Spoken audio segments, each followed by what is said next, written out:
Jon Jones has sent the MMA world into complete chaos following the shocking conclusion of Tom Aspinall vs Cyril Gane, where the fight was stopped due to an accidental eye poke. Jon Jones has now mocked Tom Aspinall in the most disrespectful manner. Just hours after the fight ended, fans noticed that Jon Jones had changed his social media profile picture to an image of himself wearing an eye patch. So they've announced this White House UFC fight. Can we expect to see you on the card? Yeah, I can't promise anyone anything, but I have very strong feelings that I'll be on that card. It's going to be historic. But who would you take on? Who would be your dream opponent? I would want to take on whoever's holding the belt at the end of the year. Any possible names you think? Well, I mean, as of right now, the champion is Tom Aspinall, but we'll see who's the champion at the end of the year. Be only fitting to have an American guy fight for the championship that night. I'd be willing to put it all on the line. So the clarifying question then is, if Dana and Hunter do come to you after this fight, the figures make sense to you, would you then be open to fighting Tom Aspinall, or are you categorically thinking, he does nothing for me, I will not fight that guy? He does nothing for me. He does nothing for me. If you're a person that wants to see me really challenged, then I get it. 7 years younger, like 35 pounds bigger than me, right? I get it. It's like, wow, this John's so good. We finally found someone way younger and way bigger than him. Let's see how he does against that. I get that narrative. But for me, if you were my manager, if you were on my team, why not fight against Pereira, a guy who's the same age as you, and we walk around the same exact size? Business-wise, it makes more sense. Fight I'm gonna call him this, fight the nobody that may be more dangerous, or fight the guy with all the accolades, who's incredibly dangerous, but it actually will affect your legacy. What if John eye pokes you? You know he'll do that, right? How are you going to deal with those oblique kicks? I don't know. I've not fought him yet, so I'll cross that bridge when I come to it. But for right now, I don't know. Rogan just took place in the main event of UFC 321, or did it really? Cyril Gane eye pokes Tom Aspinall. At the end of round one, we had a very competitive round of fighting that I thought Cyril Gane was slightly getting the edge of, but Tom Aspinall was starting to find his timing on Cyril. Landed a good right hand before the end, but Cyril's jab was popping. Cyril's jab was popping in that fight. Tom Aspinall had a bit of a nosebleed. And then Cyril Gane lands his signature move. No, not the back of the head shots that he lands in every single fight he has ever. Not the back of the head shots that he lands in every single fight ever, nearly in every single finishing sequence he's ever had ever in his entire career, bar the...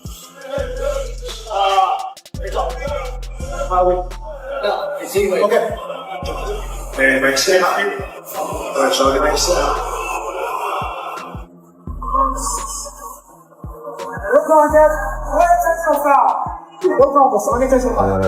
Faz parte do jogo, acontece. The timing couldn't have been more obvious. The internet instantly blew up, calling it a brutal jab at Tom Aspinall, who had to stop fighting because of that eye injury.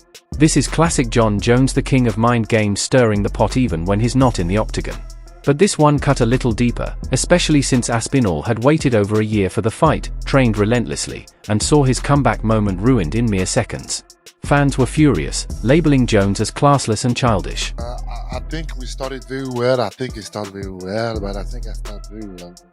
Because everybody knows his strategy every time he started really hard and surprise his opponent. I think we did well, but we defending a takedown, I touched him. We saw some blood on his nose. It was a really great first round, and that's why, yeah, maybe also I was a little bit disappointed. I just got poked knuckle deep in the eyeball. Why are you booing? What am I supposed to do about it? I didn't do the poke. I can't see. Tom, they should not be booing. I agree with you. You waited a long time for this moment. Talk to the disappointment of this being how it ends. This is bullshit. The fight was just getting going. Octagon. And what we saw from Cyril tonight was telling a different story than everybody thought coming in. Obviously, we don't know how the fight was going to play out, but he was looking We had a fight. Good. We had a fight. Real fight. Cyril was aggressive. He didn't back up. And Tom was loving it. That's what I like the most. Tom is smiling like, yo, this is what I've been waiting for. Yeah. Someone to actually fight me. Hey, man, if this dude's eye is good, put him in this. Aspinall versus Cyril Gane has ended in a no contest. Cyril Gane poked Tom Aspinall in both eyes, almost knuckle deep. Tom was fuming over this, and I cannot blame him. What a fucking nightmare. We've all been waiting ages for this fight, and for it to end like that is absolutely heartbreaking. What makes it worse is Gane was actually looking pretty sharp in that first round, and I was genuinely curious to see how it would all play out. This has been a complete. While some called it pure John Jones energy, ruthless, calculated, and trolling at the highest level, he wasn't done yet. Just when people thought that was all, Jones doubled down. He took to social media again, this time calling out Alex Pereira and demanding a White House super fight. That's right, instead of focusing on the long-awaited Tom Aspinall fight, John's attention has shifted entirely to Pereira, fresh off his dominant victory over Magomed Ankalaev. Jones praised Pereira's win but made it clear he wants that fight next, declaring he's ready to put on the biggest show in combat sports history. And with the White House event already shaping up to be historic, it seems Jones is doing everything to lock in his spot.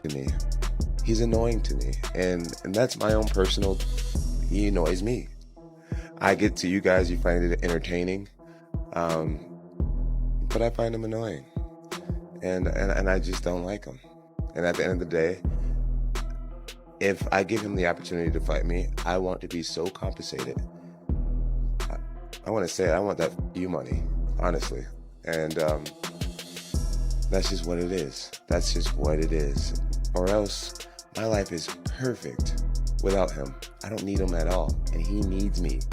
And that's a good place to be in a negotiation. Calling out John Jones. Yeah. Right? That's the boogeyman. Like, John Jones is the fucking boogeyman. When he fought Gustafsson, he had almost no training about it. And Greg Jackson himself, he's like, he didn't even train for that fight. He pulled that by 4th and 5th rounds. Because he can do everything. That guy's got elite jiu-jitsu. He's got elite takedowns. His striking is outstanding. I mean, he knocked out Sergey, who's the scariest fucking striker in all of MMA. Yeah. And he knocked him out in the first round. And the way he did it was just picture perfect. And he did it with a fucked up back.